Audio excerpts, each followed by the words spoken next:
One man who's already having a tough Super Bowl, the governor of New Jersey, Christie, who was booed at a pregame event overnight in Times Square. This as he's taking a hard and very personal run at a former staffer who is now accusing the governor of lying about the so-called Bridgegate scandal that has really engulfed his administration.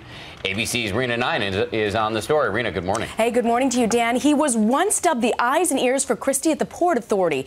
But this morning, David Wildstein is wiping the mud off his face, slung by Christie's office. Good afternoon, everybody. You've already heard enough speeches of the same thing. This wasn't the Super Bowl weekend welcome New Jersey Governor Christie wanted.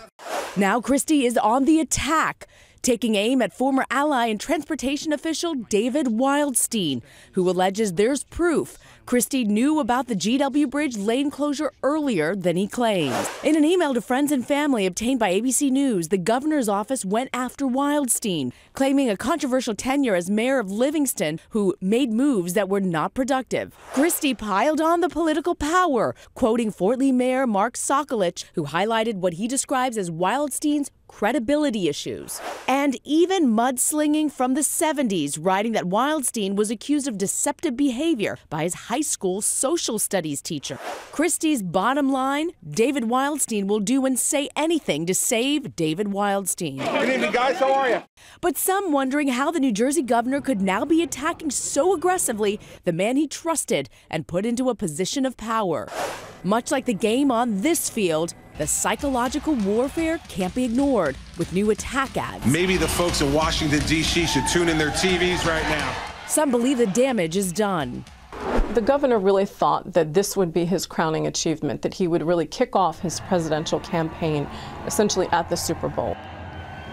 And the Christie camp's latest attack of Wildstein claims that as a 16-year-old kid, he sued over a local school board election, and that Wildstein was an anonymous blogger known as Wally Edge, and I'm quoting here, had a strange habit of registering web addresses for other people's names without telling them. Dan and Bianna, it's getting downright personal. Really personal. Yeah. Rena, thank you. Let's talk more about this now with GMA co-anchor and the host of ABC's This Week with George Stephanopoulos. George, good morning.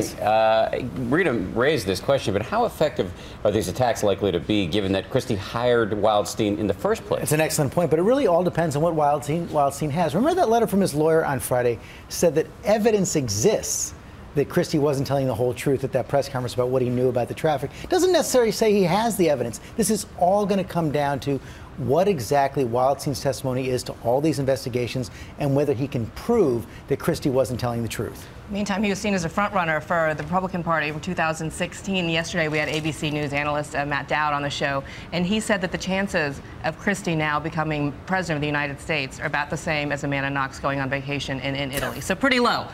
Pretty low, but not that low. There's no chance that Amanda Knox is going to go vacation in Italy. Christie's not completely out of this yet. It's all going to depend on what happens over the next year. Listen, he's going to lose the next year. He's going to be tied up in all these investigations. If he's not telling the truth, clearly he's done. But if he gets through the investigations, can rebut these allegations, he's going to have time to get back into this, because the Republican field is an absolute muddle right now. You know, 3 months ago, he was the front runner. Now he's just part of the pack, but he's not completely out of it. Interesting perspective. And let me ask you a question that Bianna was asking during the break, which is if one of the perceived problems for Christie is that he's a bully, why put out a memo like this, which does in some ways look like he's bullying Wildstein, bringing up things from when he was 16 years old? I got to say, I was surprised by it, but I think it shows the potential damage of the kinds of charges he's raising.